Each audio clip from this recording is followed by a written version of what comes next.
Pierre et Jean utilisent eToro pour investir sur les marchés financiers. Pierre fait des recherches sur les opportunités d'investissement international.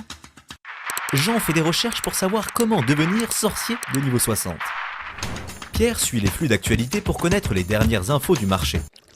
Jean suit le flux d'actualité pour visionner les dernières vidéos de chats.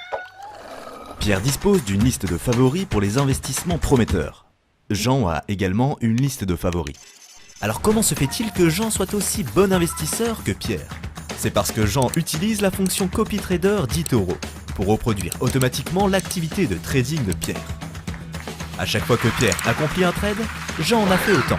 Yes! Trader comme Pierre avec eToro, le leader mondial des plateformes de trading social.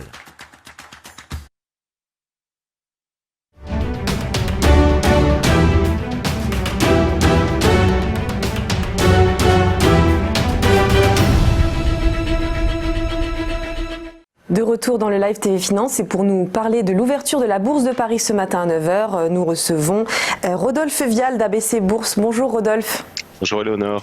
Alors, est-ce qu'on a un espoir que le CAC remonte à un plus haut autour de 5040 points ce matin ? Alors ce matin, je dois vous avouer que les espoirs sont minces. Bon, d'abord parce qu'on vient d'ouvrir juste à l'instant à 4928, voilà, donc ça vient juste de tomber, donc en baisse de 1,03%. Mais c'est ce qu'on savait d'ailleurs au vu de l'orientation des futurs.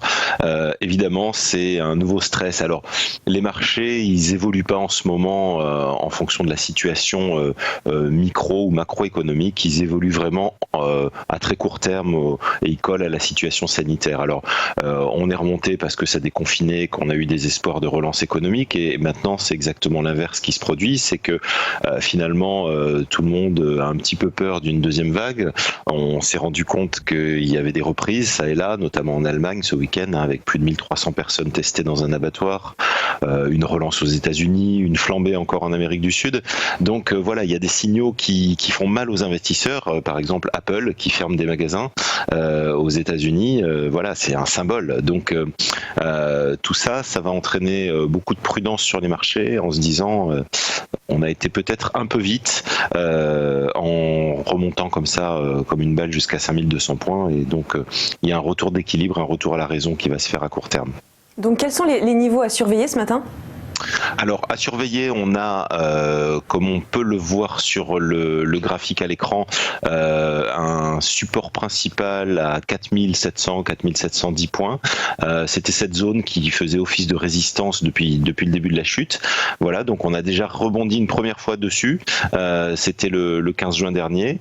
Il y a de fortes chances pour qu'on y revienne. Voilà, ça va être vraiment le niveau de test. C'est le niveau à pas franchir pour pas repartir en tendance baissière en fait.